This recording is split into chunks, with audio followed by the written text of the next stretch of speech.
আমরা আছি শ্রীপুরের সাতখামায়। আপনারা কমলার বাগানে যদি কেউ আসতে চান, শ্রীপুর সাতখামার থেকে 71 চত্বর, যে কাউকে জিজ্ঞেস করবেন 71 চত্বর থেকে আপনার ইটের সোলিং এর যে রাস্তাটা, এই রাস্তাটায় চলে আসতে পারবেন।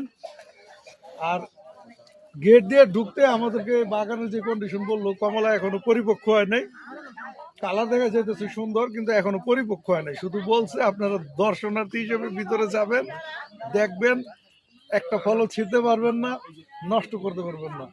তবে আলহামদুলিল্লাহ ভাই, এত সুন্দর। সৌরভ ভাই? জি আলহামদুলিল্লাহ, দেখে মনটা খুব জুড়ে গেছে। এই যে কমলা মানে ডাল ভারী হয়ে গেছে। জি জি জি।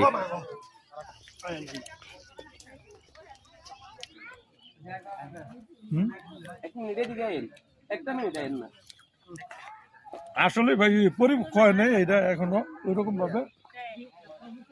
আমরা যেটা খাইতেছি দেখতে বাইরে থেকে সুন্দর কালার হইলো, আসলে ভিতরে ওইরকম পরিপক্ক হয়নি। কাজেই এটা ওনারা বলতেছে আরো 2 মাস সময় লাগবে। আপনারা এর মধ্যে যদি আসেন দর্শনার্থী হিসেবে, আমরা যেমন এই যে আসছি ভাই, আমরা যেমন আসছি দেখতে, আপনারা দেখতে পারবেন ঘুরে ঘুরে, কিন্তু কিনে নিতে পারবেন না, কারণ ওই রকম পরিপক্ক এখনো হয়নি। তো ঠিক আছে, সাতখামার শ্রীপুর গাজীপুর কমলা বাগানের সঙ্গে।